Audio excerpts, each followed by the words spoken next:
तो आप बताते अरे सारा एक्सीडेंट हो गया। तो समझना है कि न्यूक्लियर फोर्स क्या चीज होता है। हमेशा हम लोग के दिमाग में एक क्वेश्चन क्रिएट रहता है, सर कूलम्स फोर्स तो समझते हैं, ग्रेविटेशनल फोर्स तो समझते हैं, लेकिन न्यूक्लियर फोर्स ना सर आज तक स्ट्रॉन्ग ढंग से नहीं समझे है कि नहीं। तो बच्चों ये फोर्स कहाँ मिलेगा, कहीं नहीं मिलता है ये तो सिर्फ न्यूक्लियस में मिलता है ना रे। बात ऐसी होता है ना, दुनिया का ना सबसे स्ट्रॉन्गेस्ट फोर्स की बात करेंगे वो न्यूक्लियर फोर्स होता है। क्या होता है? न्यूक्लियर फोर्स होता है बच्चों। आप बोलोगे सर वीक न्यूक्लियर फोर्स है स्ट्रॉन्ग न्यूक्लियर फोर्स।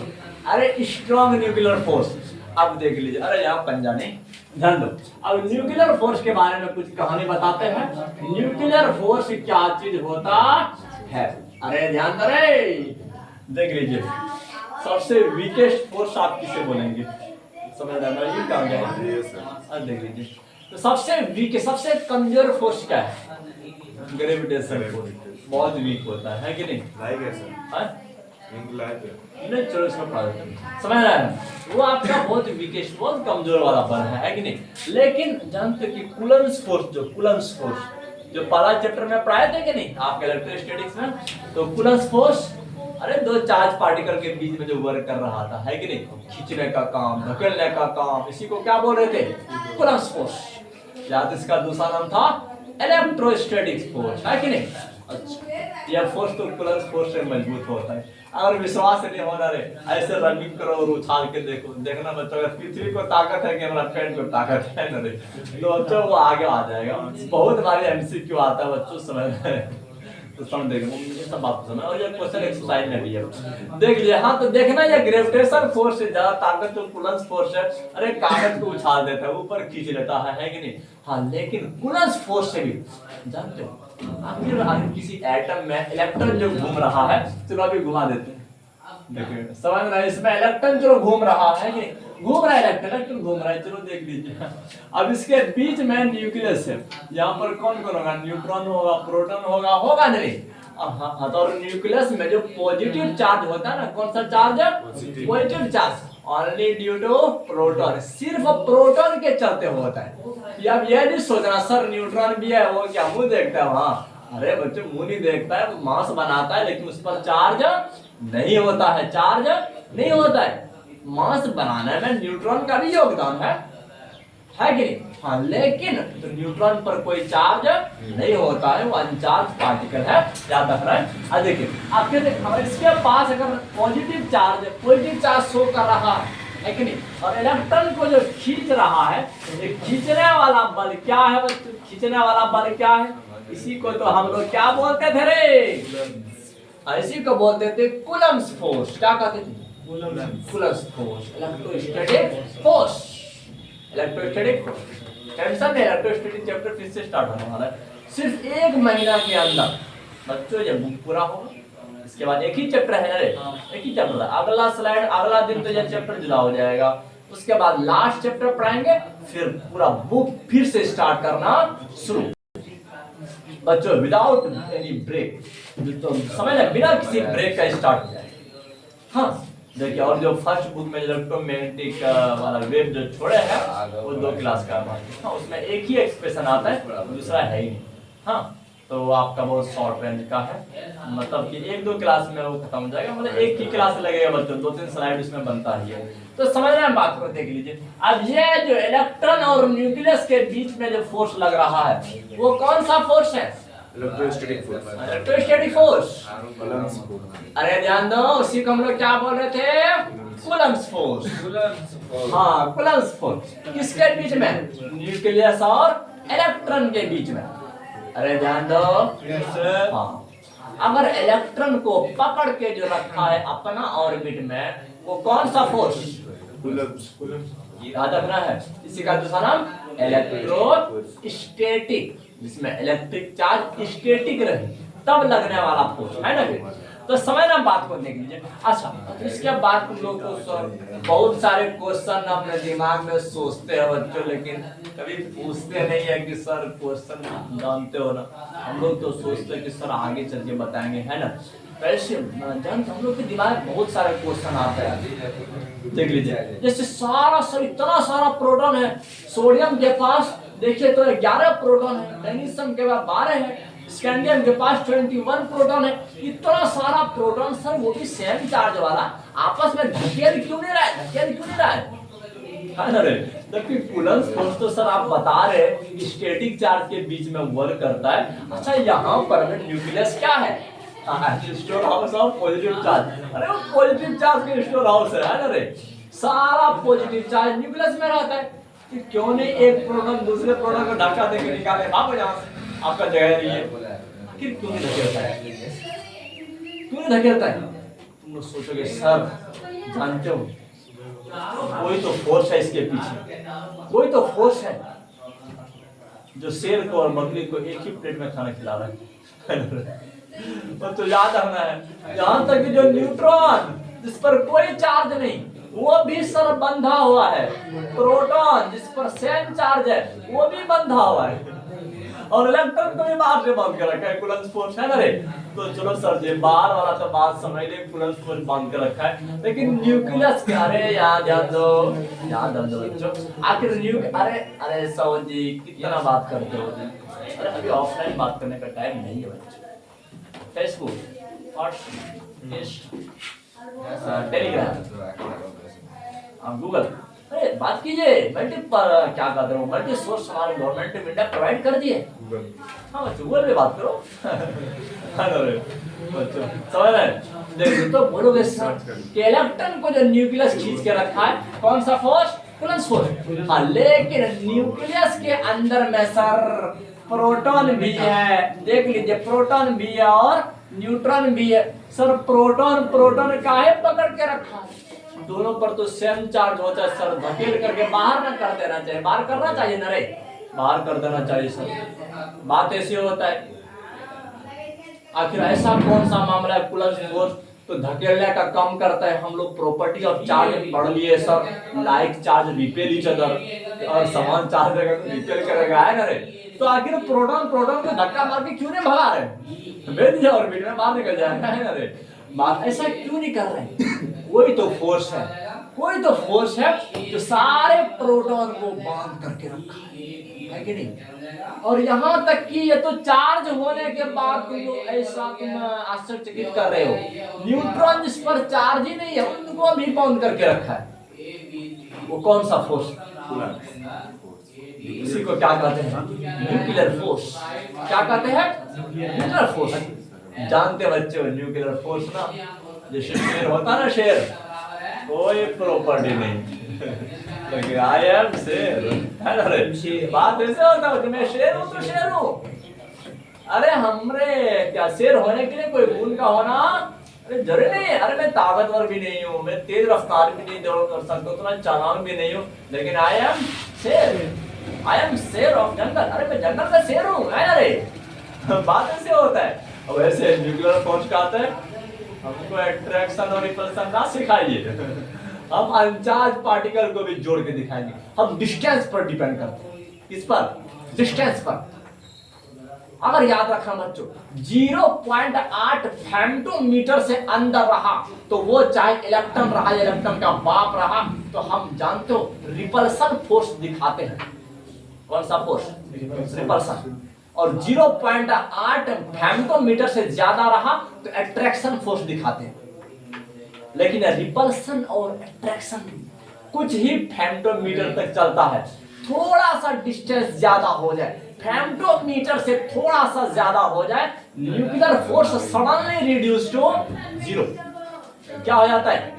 0 का। देखो है ना रे? अरे शेर बनो तो कुछ ही सीमा के लिए न्यूक्लियर फोर्स जानते हो इतना कम दूरी के लिए लागू होता है। दूरी फेम्टोमीटर में होना चाहिए। किसमें? फेम्टोमीटर में 10 पे पावर -15 मीटर होना चाहिए। कितना? 10 पे पावर -15 मीटर होना चाहिए। उतना कम दूरी पर कौन सा फोर्स चलता है? Nuclear force. बात समझ में आ रही कि नहीं? थोड़ा सा भी ज्यादा रहेगा तो नहीं कम, बस रिड्यूस टू 0। क्या suddenly reduce to 0? Yes sir. बोलोगे सर क्या न्यूक्लियर फोर्स इलेक्ट्रॉन को नहीं खींचते हैं?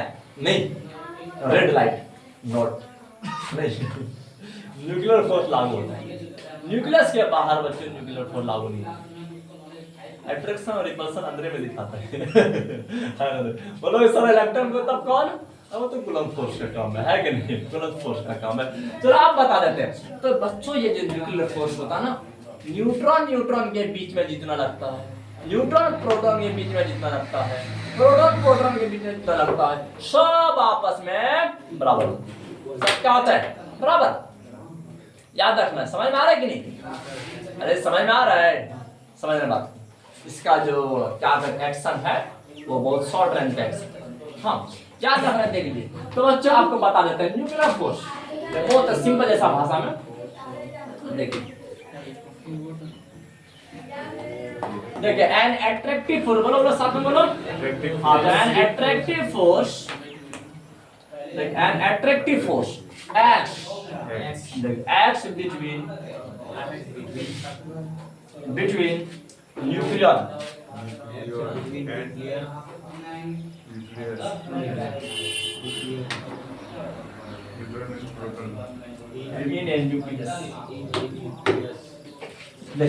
न्यूक्लियस में, न्यूक्लियन के बीच में जो एट्रैक्टिव फोर्स लग रहा है, खींचने वाला जो फोर्स लग रहा है, खींचने वाला जो फोर्स लग रहा है, उसी खींचने वाले फोर्स को क्या कहते हैं बोलो? Nuclear force. क्या कहते हैं? Nuclear force. क्या कहते हैं? Nuclear force. बोलो बोलो न्यूक्लियर। अच्छा आप ये समझना, देख लीजिए बच्चों। तो ये जो कॉल या इसी को कहते हैं न्यूक्लियर फोर्स। देखिए इसी को कहते हैं न्यूक्लियर फोर्स कहते हैं, इसी को कहते हैं न्यूक्लियर फोर्स कहते हैं। अच्छा अब इसके बाद बताते हैं कुछ खास वाला बात कि प्रॉपर्टी ऑफ न्यूक्लियर फोर्स। बहुत बार ऐसे कंप्लेन आता है कि सर आप प्रॉपर्टी थोड़ा सा डिटेल में बताइए। कि प्रॉपर्टी हम लोग को याद करने में ना बड़ा इंटरेस्टिंग लगता है सर, आप जो बताते हैं ना एक एक करके हर बात को बताते हैं, ध्यान से समझना बच्चों, बड़ा इंटरेस्टिंग लगेगा सुनने में, है कि नहीं? फिजिक्स स्टोरी है बच्चों, समझना है। इन सारी के बीच में ना बहुत सारी फिजिक्स का अपना कहानी है, केमिस्ट्री का अपना कहानी है, बायोलॉजी का अपना कहानी है कि नहीं? हर कहानी को समझिए, आपका माइंड एक न्यू एरिया की तरफ डेवलप करेगा। साइंटिस्ट यही काम करता है, एवरी डे समथिंग न्यू सीखना है, कुछ नया। आज बच्चों घर जाना है रो करके नहीं, खुशी खुशी आज सर कुछ न्यू चीज सीख के जा रहे हैं, है ना? जो कि आज से पहले नहीं सीखे थे सर, यह बात तो आज से पहले कभी सीखे नहीं थे।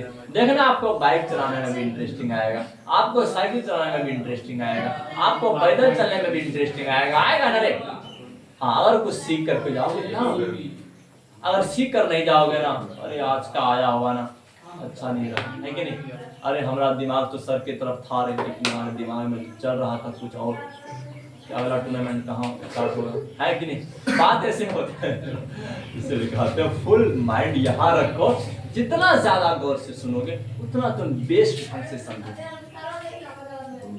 आज हमारे स्टूडेंट ये बात बोलते हैं कि सर जितना हम ऑफलाइन नहीं समझते ना, उससे ज्यादा ऑनलाइन समझते।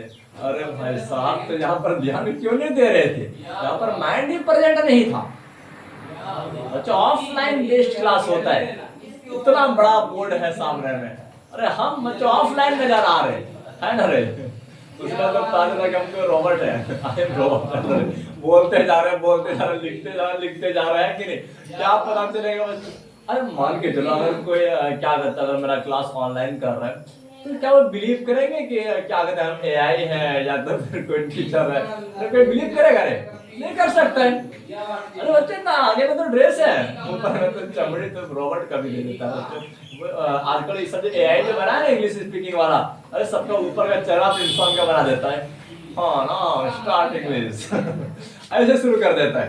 ऐसे बच्चों ऑनलाइन वाले को बहुत शक होता है कि नहीं, ये सर हकीकत है या रोबोट है या कोई एआई वाला बनाया गया है कि नहीं? बात ऐसे होता है। ऑफलाइन में तो ऐसा शक नहीं करे, ऑनलाइन में शक नहीं हुआ क्योंकि हम पौने तरह सब पी लेते हैं तो टाइम पर। देख ले अब ये जो न्यूक्लियर फोर्स एक्ट होता है, न्यूक्लियन के बीच में एक्ट होता है, न्यूक्लियस में एक्ट होता है। अब इसका फीचर बता देते हैं। फीचर देखिए, फीचर बहुत इंपॉर्टेंट, मतलब बहुत बार एग्जाम में क्वेश्चन आता है फीचर ऑफ क्या कहते हैं, important feature of nuclear force. हाँ याद रखना, देख लीजिए हमारा बात इंपॉर्टेंट है। इंपॉर्टेंट फीचर ऑफ, देख लीजिए important feature of nuclear force. देखिए important feature of nuclear, important feature of nuclear force, यह बात याद रखना है। फीचर क्या है बोलो, सबसे पहला याद रखना मतलब न्यूक्लियर फोर्स ना एक अट्रैक्टिव फोर्स, क्या है अट्रैक्टिव, और यह शॉर्ट रेंज फोर्स है, बहुत छोटा डिस्टेंस के लिए यह लागू होता है। किसके लिए? बहुत छोटा डिस्टेंस के लिए, फेम्टोमीटर के अंदर में लागू होता है। अगर हम यह बात बोलेंगे, अरे जानते हो हमारे पास ना एक ऐसा समोसा है जिसको बच्चों तुम देख नहीं सकते, इतना स्मॉल साइज का। बोलोगे सर हमको नहीं चाहिए वैसा समोसा, अरे हम दुकान पर जाके ले लेंगे, 5 रुपए में मिलता है। बात ऐसी हो तो उसका क्या फायदा है? तो बोलोगे सर इसका दैनिक जीवन में क्या यूज है? अरे तुम्हारे यूज में नहीं है, क्योंकि यह फोर्स लागू होता है ना इतना कम डिस्टेंस पर कि तुम सोच भी नहीं सकते हो, इतना कम डिस्टेंस पर लागू होता है। बात ऐसे होता है ना। अगर हर कंडीशन लागू कर दिया जाए, अगर तुम बोलोगे अरे क्या करते कि हम तुमसे मैच लेने वाले क्रिकेट में 500 रुपया, बोलोगे हाँ रे हम तैयार है, आई एम रेडी, हम तैयार है, देखे मैं तैयार हूँ रे, क्या आप ले सकते हो? जब भी बुलाए हमारा टीम तैयार रहता है। बोलोगे अरे लेकिन कंडीशन कि जब हम बॉल देंगे ना पूरा रफ्तार में देंगे और तुम दोगे ना फुल टॉस दोगे उसके बाद हम तुमको आउट करेंगे और हमको हर प्लेयर को दोबारा आउट करना पड़ेगा। इसके बाद बोलेंगे जानते हम लास्ट वाला ओवर मेहरबानी करने वाले हैं। उसके बोलोगे इतना कंडीशन लगा रहे जाओ नहीं खेलेंगे, इतना कंडीशन के बाद खेलेंगे। बात ऐसे होता है। न्यूक्लियर फोर्स देखो, अरे जनरल फोर्स के हिसाब वर्क होना चाहिए, ये नहीं इतना छोटा डिस्टेंस के लागू, थोड़ा सा डिस्टेंस ज्यादा होगा तो जीरो हो जाएगा। बात ऐसे होता है। इसका कहाँ यूज करोगे? अरे कहीं नहीं यूज होता है। यह फोर्स तो सिर्फ न्यूक्लियर प्रोटॉन और न्यूट्रॉन को जोड़ने में से यूज होता है कि नहीं, बाहर में कोई यूज नहीं है। देख लीजिए आप यहाँ समझना है इंपॉर्टेंट फीचर में सबसे पहला बात याद है, न्यूक्लियर फोर्स जो होता है, न्यूक्लियर फोर्स जो होता है, न्यूक्लियर फोर्स इज अट्रैक्टिव, ये जो होता है ये एक तो अट्रैक्टिव होता है एंड शॉर्ट रेंज फोर्स, और दूसरा क्या होता है शॉर्ट रेंज फोर्स होता है। शॉर्ट रेंज फोर्स ये बहुत कम डिस्टेंस पर लगने वाला फोर्स है, बहुत कम डिस्टेंस पर लगने वाला फोर्स है कि नहीं? बिल्कुल यह बात याद रखना बच्चों। और ये मोर टाइम, और ये जो होता है ना much more time, millions time stronger than आपका क्या कहते हैं कूलम्स फोर्स और ग्रेविटेशनल फोर्स, इससे मिलियंस टाइम्स मोर स्ट्रॉन्गर होता है। कौन? Nuclear force. ऐसा बात है दुनिया का सबसे स्ट्रॉन्गेस्ट फोर्स है स्ट्रॉन्ग न्यूक्लियर फोर्स, है कि नहीं? तो हम लोग बच्चों 4 फंडामेंटल फोर्स पढ़ेंगे। पहला स्ट्रॉन्ग न्यूक्लियर फोर्स, दूसरा वीक न्यूक्लियर फोर्स, तीसरा कूलम्स फोर्स, चौथा ग्रेविटेशनल फोर्स। तो पांचवा जो होता है ना फंडामेंटल फोर्स नहीं होता है, यही 4 को माना गया फंडामेंटल फोर्स, है कि नहीं? बाकी जितना भी फोर्स बना है ये सबसे बना है। तो चलो अब देख लीजिए बच्चों, ये न्यूक्लियर फोर्स जो होता है ये अट्रैक्टिव होता है, दूसरा शॉर्ट रेंज फोर्स। क्या है? Short range force. और दूसरा पॉइंट याद रखना है, न्यूक्लियर फोर्स जो होता है, यह बात याद रखना बच्चों, न्यूक्लियर फोर्स जो होता है is millions time more stronger होता है। किससे? कूलम्स फोर्स और ग्रेविटेशन फोर्स। याद रखना है। हाँ तो यहाँ पर समझना, देख लीजिए मिलियंस टाइम मोर स्ट्रॉन्गर, ये सब बात को याद रखना बच्चों। मक्खन वाला माल बता रहे हैं कि नहीं, मोर स्ट्रॉन्गर क्या ब्रेकफास्ट नहीं करना पड़ेगा। तो millions time more stronger than, अरे किसके कंपेरिजन बोला बोला कूलम्स फोर्स और ग्रेविटेशनल फोर्स। अरे हमारे चाचा जी ऐसे दादाजी से क्या बैठे हो, ऐसे अपने बैठे आदम स्टैंडर्ड रूप से बैठिए तो 15 मिनट का क्लास नहीं चलता है सही से, इसमें मेरा दादी जैसा तब तो तुमको दादा बोलना शुरू कर देंगे ग्रैंडफादर। अब ध्यान रखिए देन कूलम्स फोर्स, तो किसके कंपेरिजन में? याद रखना है कूलम्स फोर्स के कंपेरिजन में और ग्रेविटेशन। हाँ जबकि कूलम्स फोर्स भी स्ट्रॉन्गर है क्या ग्रेविटेशन से, और इन दोनों से मिलियंस टाइम मोर स्ट्रॉन्गर कौन है? Nuclear force. भाई साहब कई साल लग रहा है दुनिया में एक फोर्स है, अरे दुनिया को हिला के रख दिया है कि नहीं? तो सब ये सब फोर्स कौन टक्कर लेगा उसको, हमको छोड़कर। अब देख लीजिए आपका Coulomb's force and gravitational force. Gravitation समझते हो ना रे, थोड़ा अंग्रेजी में लिखते हैं बिल्कुल आकर्षण बंद समझना ग्रेविटेशनल फोर्स देख लीजिए ग्रेविटेशनल तो इससे मिलियंस टाइम बच्चे मोर स्ट्रॉन्गर होता है। हाँ यह बात याद रखना है। और सेकंड वाला पॉइंट जानते हो कि न्यूक्लियर फोर्स ना ये डिपेंड क्या करते हैं, वो पार्टिकल के चार्ज पर डिपेंड नहीं करता है, चार्ज पर डिपेंड नहीं करता है बच्चे याद रखना लिख लीजिए। तो अब ये डिपेंड नहीं करता है चाहे वो न्यूट्रल वाला रहे या तो फिर पॉजिटिव वाला रहे, इससे कोई फर्क पड़ने वाला नहीं है, इससे कोई फर्क पड़ने वाला नहीं। तो सर आपसे ना हमारा एक क्वेश्चन बहुत तगड़ा है, अगर इलेक्ट्रॉन अंदर घुस जाए न्यूक्लियस में क्या न्यूक्लियर फोर्स क्या इलेक्ट्रॉन को भी बांध लेंगे? हाँ बच्चों उस रेंज के अंदर में चले जाएगा ना, ये भी बंद आ जाएगा। इसीलिए तो हमारे मैक्सवेल ने कहा था अरे रदरफोर्ड बेटा आप जैसे बताते हो ना कि सर्कुलर घूम रहा है तो एक्सेलरेट करता है, और एक्सेलरेटेड वाला जो चार्ज पार्टिकल होता है ना वो इलेक्ट्रोमैग्नेटिक रेडिएशन इमिट करता है, उसका एनर्जी निकलता जाएगा बाहर, उसका एनर्जी घटता जाएगा, न्यूक्लियस के करीब जाएगा, जाते जाते न्यूक्लियस में गिर जाएगा, है कि नहीं? बात ऐसे होता है, फिर वहां पर न्यूक्लियर फोर्स अपना एक्शन दिखाएगा, है ना रे? बात ऐसे होता है तब तो कोई भी एटम क्या एग्जिस्ट ही नहीं करता, देख लीजिए, है ना रे? लेकिन आज दुनिया में एटम भी एग्जिस्ट कर रहा है कि नहीं? इसीलिए तो सारा वस्तु दिखाई दे रहा है। तो यह बात याद है, इस प्रकार का बात होता है। अगर उस रेंज में न्यूक्लियर फोर्स के रेंज में कोई भी पार्टिकल जाता ना, न्यूक्लियर फोर्स बच्चों याद रखना चार्ज पर डिपेंड नहीं करता है, देख लीजिए। अब हम लिख देते हैं छोटा सा बात, न्यूक्लियर फोर्स जो होता है, न्यूक्लियर फोर्स जो होता है इज इंडिपेंडेंट, देखिए बच्चों डिपेंडेंट नहीं करता है, इज इंडिपेंडेंट ऑन चार्ज। यह बात याद रखना, ये चार्ज पर डिपेंड नहीं करता बच्चों, नहीं करता, याद रखना। It is attractive. देखिए बच्चों सबसे पहले बता देते हैं इट इज रिपल्सिव, या रिपल्सिव जो होता है ये रिपल्सिव होता है फॉर लेस देन, याद रखना है। तो फॉर लेस देन बच्चों देखिए 0.8 फेम्टोमीटर, अगर जानते हो 0.8 फेम्टोमीटर से कम दूरी रहा ना तो ये क्या दिखाएगा? रिपल्सिव दिखाएगा कि एंड और याद रखना, और अट्रैक्टिव जैसा बिहेव करेगा, एंड अट्रैक्टिव जैसा बिहेव करेगा बच्चों, ये बात याद रखना है। और डिस्टेंस किस दूरी के लिए याद रखना है? ग्रेटर देन क्या चीज 0.8 फेम्टोमीटर, अगर इससे ज्यादा होगा हाँ, लेकिन याद रखना है, लेकिन कुछ ही फेम्टोमीटर के बाद न्यूक्लियर फोर्स क्या होता है? जीरो हो जाता है। क्या होता है? जीरो। ये शॉर्ट रेंज फोर्स है, क्या है? शॉर्ट रेंज फोर्स, बिल्कुल याद रखना बच्चों, इट इज सडनली जीरो। ये बात याद रखना है, ये अचानक जीरो हो जाते हैं आफ्टर, देख लीजिए, आफ्टर सम फेम्टोमीटर, आफ्टर फ्यू फेम्टोमीटर, कुछ ही फेम्टोमीटर के बाद ना बच्चों ये क्या हो जाते हैं? जीरो हो जाते हैं। और एक बात मेरा याद रख लीजिए बच्चों, एक बात याद रख लीजिए कि प्रोटॉन और प्रोटॉन के बीच में जो फोर्स लगता है न्यूक्लियर फोर्स, और प्रोटॉन और न्यूट्रॉन के बीच में जो लगता है, और न्यूट्रॉन के बीच में जो लगता है इक्वल, क्या लगता है? इक्वल। इन सब के बीच में इक्वल न्यूक्लियर फोर्स होती है। इससे क्या पता चल रहा है? ये चार्ज पर डिपेंड नहीं है, चार्ज पर डिपेंड नहीं है। तो लोग सर न्यूट्रॉन तो क्या कर, न्यूट्रॉन तो अनचार्ज पार्टिकल था। न्यूट्रॉन क्या था बच्चों? अनचार्ज पार्टिकल था। प्रोटॉन क्या था? पॉजिटिवली चार्ज पार्टिकल था। तो समझ लीजिए बच्चों शेर को बकरी से कब दोस्ती हो गया। हाँ, लेकिन न्यूक्लियर फोर्स सबके साथ लागू होता है कि नहीं? यह बात याद रखना। हम लास्ट पॉइंट के लिए जगह नहीं मिल रहा है, चलो यहाँ लिख देते हैं, है ना रे?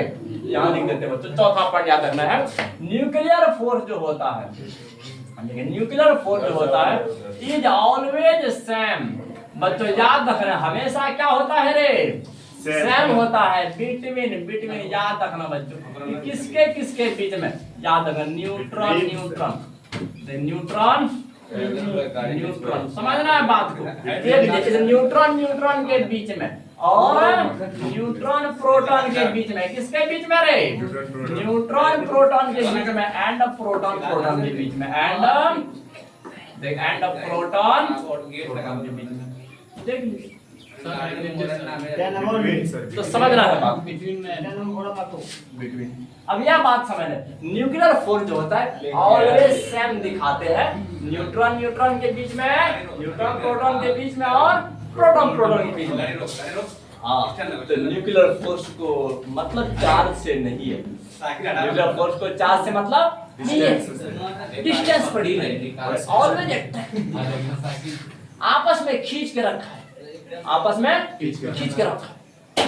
हाँ, लेकिन 0.8 फेमटोमीटर से ज्यादा कोई भी प्रोटॉन दूसरे प्रोटॉन के बगल में जो बैठा है ना, 0.8 फेमटोमीटर से ज्यादा दूरी पर बैठा है। हाँ, 0.8 से जिस दिन नजदीक आ गया उस दिन उस प्रोटॉन को बाहर निकाल के फेंक देगा। देखो हाँ, रिपल्सिव फोर्स बाहर नहीं, क्योंकि उससे कम दूरी पर 0.8 फेमटोमीटर से कम हुआ तो कैसा फोर्स दिखाएगा? रिपल्सिव। न्यूक्लियर फोर्स का नेचर है, नेचर ज्यादा है तो बस ज्यादा है तो अट्रैक्टिव, लेकिन ये सारा फोर्स उस घेरा के अंदर में न्यूक्लियस के अंदर में। हाँ, तो थोड़ा सा बाहर आ गया ना, फिर कूलम्स फोर्स काम करेगा अपना, जैसा बताए थे हमारे कूलम्स ने। हाँ, तो जिसको हम लोग इलेक्ट्रोस्टैटिक फोर्स कहते हैं। तो ये सब फैक्ट को याद रखना। बस आ रहे बच्चों हमारे एच बैकेरल जानते। इसके बाद ना ये बच्चों जो स्लाइड तैयार हुआ है, इस स्लाइड के बाद मैंने कि एक ऐसी ग्रेट साइंटिस्ट जिसका नाम हम लोग शताब्दियों से सुन रहे थे, क्या सर जी वो मैरी क्यूरी, क्या वो क्या कहते हैं वो एच बैकेरल, अरे क्या कहते हैं वो पैरी क्यूरी। बच्चों कभी पत्नी कभी पति कभी बाप, है ना बच्चों? अरे पूरा रेडियो एक्टिविटी के दुनिया पर छा गया है, और वही रेडियो एक्टिविटी वाला है जो हेडिंग है। हम लोग अगला स्लाइड रेडियो। चलो बहुत बहुत धन्यवाद, मिलते हैं वीडियो में। हाँ, तो आज इवनिंग टाइम के लिए तुम लोग को हम टेस्ट का क्वेश्चन भेज दिए हैं। हाँ, रात में भेज दिया बच्चों। देखिए